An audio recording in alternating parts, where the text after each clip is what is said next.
દાહોદમાં એસબીઆઈ બેંકની 2 શાખામાં કરોડોનું કૌભાંડ, લોન લેવા નકલી શિક્ષક અને એસટી ડ્રાઈવર બન્યા.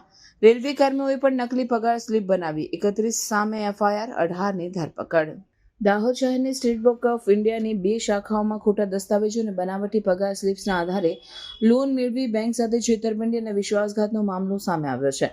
આ લોન કૌભાંડમાં કુલ 31 ઇસમો સામે દાહોદના એ અને બી ડિવિઝન પોલીસ મથકોમાં ફરિયાદ નોંધાઈ છે, જેમાંથી બંને શાખાના ત્યારના મેનેજર અને લોન એજન્ટો સહિત 18 આરોપીઓની ધરપકડ કરવામાં આવી છે. ડીવાયએસપીએ જણાવ્યું કે ગઈકાલે ઝડપાયેલ 5 આરોપીઓને કોર્ટમાં રજૂ કરાતા 4 આરોપીઓને 5 દિવસના અને 1 આરોપીને 1 દિવસના રિમાન્ડ મળ્યા છે, જ્યારે આજે ઝડપાયેલ આરોપીઓને હજી કોર્ટમાં રજૂ કરાયા નથી. એસબીઆઈની યાદગાર ચોકની શાખાનું કૌભાંડ. દાહોદ શહેરના યાદગાર ચોક ખાતે આવેલ એસબીઆઈ બેંકની મુખ્ય શાખામાં 20 જૂન 2022 થી 13 ફેબ્રુઆરી 2024 દરમિયાન તત્કાલીન બ્રાન્ચ મેનેજર ગુરમિતસિંહ પ્રેમસિંહ બેદીને મદદથી 19 ઇસમોએ ખોટા દસ્તાવેજો રજૂ કરી લોન મેળવી હોવાનું બહાર આવ્યું છે. આરોપીઓ નકલી શિક્ષક, એસટી ડ્રાઈવર બની બનાવટી પગાર સ્લીપ તૈયાર કરી રિટેલ લોન મેનેજમેન્ટ સિસ્ટમમાં નેટ સેલેરીને બદલે ગ્રોસ સેલેરીની ખોટી એન્ટ્રી કરી વધુ લોન મેળવી હતી. લોન ધારકોના ખાતા નોન પરફોર્મિંગ એસેટ અથવા ઓવરડ્યુ હોવા છતાં પૂર્વ મંજૂરી નિરીક્ષણ વિના લોન મંજૂર કરવામાં આવી હતી. આ લોન કૌભાંડમાં દાહોદના ઝરીખુર્દ, તણસિયા, રાબડાળ, ગુંદીખેડા, ગરબાડા, મહીસાગર જિલ્લા, મધ્યપ્રદેશના ધાધણિયા અને રાજસ્થાનના રંગપુર ગામના રહેવાસીઓ સામેલ છે, જેમાં મહીસાગર જિલ્લાના જમનાના મુવાડા ગામના વિક્રમ મંગળ પટેલિયાએ પટ્ટાવાળા તરીકે નોકરી કરતા હોવા છતાં ક્લાર્ક તરીકે ખોટું સર્ટિફિકેટ રજૂ કર્યું હતું.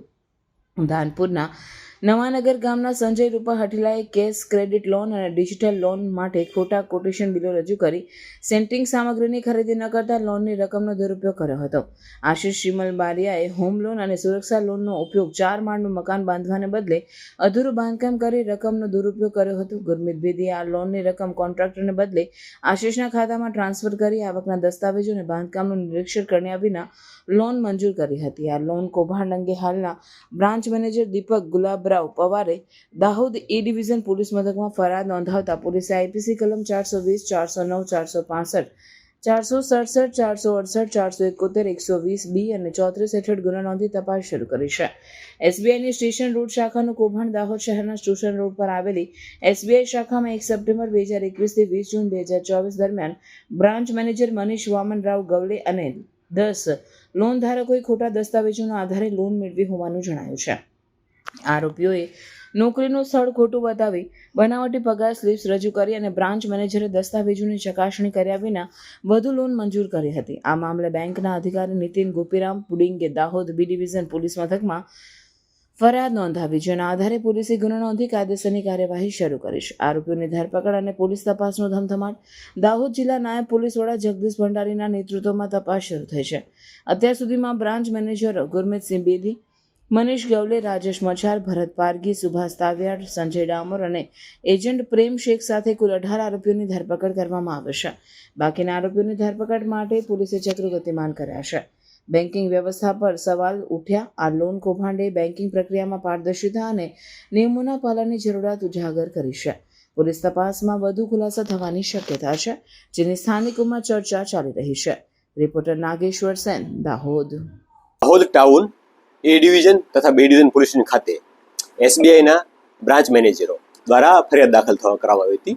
એ ફરિયાદ હકીકત જોવા જઈએ તો એસબીઆઈની દાહોદ ખાતે આવેલી 2 બ્રાન્ચો, એક માણેક ચોક ખાતેની બ્રાન્ચ અને એક એસટી બસ સ્ટેન્ડ ખાતેની બ્રાન્ચ, એ બંને બ્રાન્ચોમાં અગાઉ જે કામ કરી ગયેલા મેનેજર હતા તેઓના ટાઈમની અંદર જે લોન લેવા માટે એપ્લાય કરે છે, એ લોનની પાત્રતા ના ધરાવતા હોય એનાથી વધુ રકમ લોન મેળવવા માટે જે પોતાની સેલેરી સ્લીપ છે કે ડોક્યુમેન્ટ છે ઇન્કમના, એ ડોક્યુમેન્ટમાં છેડછાડ કરી આવક વધારે બતાવી અથવા પોતે લાયક ના હોય અને લાયક બતાવે એ પ્રકાર ડોક્યુમેન્ટ ઊભા કરી અથવા પોતે નોકરી ના કરતા હોય ત્યાંની પણ પહેલેથી રજૂ કરી, આમ અલગ અલગ પ્રકારે લોનો મેળવવા માટે એપ્લાય કરતા અરજી. અને એમાં બેંકના મેનેજર, બેંકના કામ કરતા અન્ય વ્યક્તિઓ જવાબદાર, એજન્ટો અને લોન ધારકો, આ તમામના મેળાવેણામાં ટોટલ એ ડિવિઝન વિસ્તારમાં જે આવેલી બ્રાન્ચ છે એમાં 4,75 લાખની અને બી ડિવિઝન બ્રાન્ચ આવેલી છે ત્યાં 82 લાખની, એમ મળી ટોટલ 5.5 કરોડ ઉપરની લોનો જે તે સમયે મંજૂર કરી હતી. આ અન્વયે ઓડિટ રિપોર્ટમાં આવતું ધ્યાનમાં આવતા ગુના દાખલ થયા છે અલગ અલગ 2, અને એ બંને ગુના અન્વયે ટોટલ બંને થાણામાં મળી અને 18 જેટલા આરોપીઓની હાલમાં અટક કરવામાં આવેલી છે,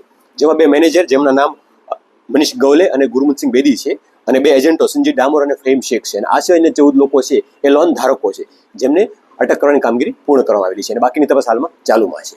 સર, જે લોન ધારકો છે તેઓએ કઈ પ્રકારની નોકરી ધરાવતા હોવાનું રજૂઆત કરી હતી?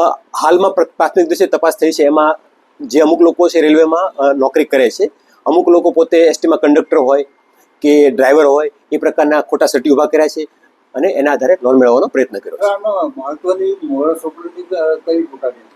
હા, મેં જેમ વાત કરી એ રીતે જે પોતાની લોનની જે પોતાની સેલેરીની જે રકમ છે એ રકમ કરતાં વધુ રકમ સેલેરીમાં બતાવવાની અને એ સેલેરી સ્લીપ છે એને ફોર્જ ઊભી કરવાની, જેથી કરીને પોતે વધુ લોન માટે લાયક છે એ પ્રકારનું દેખાડી શકે અને એના આધારે વધુ લોન મેળવવા માટેનો પ્રયત્ન થયો હોય તેવું પ્રથમ દૃષ્ટિએ જણાવ્યું છે. હા, ગઈકાલે આમાંથી ટોટલ 5 જેટલા આરોપી હતા જે અટક થયા હતા, જેનો ટાઈમ પૂરો થતો એનો કોર્ટમાં રજૂ કર્યા હતા, જેમાંથી 4 જેટલા આરોપીઓને 5 દિવસના અને 1 આરોપીને 2 દિવસના રિમાન્ડ મળ્યા છે અને બાકીના આરોપીઓ છે એ હાલમાં પોલીસ કસ્ટડીમાં છે, જેમને રિમાન્ડ મેળવવાની કામગીરી કરવામાં આવશે.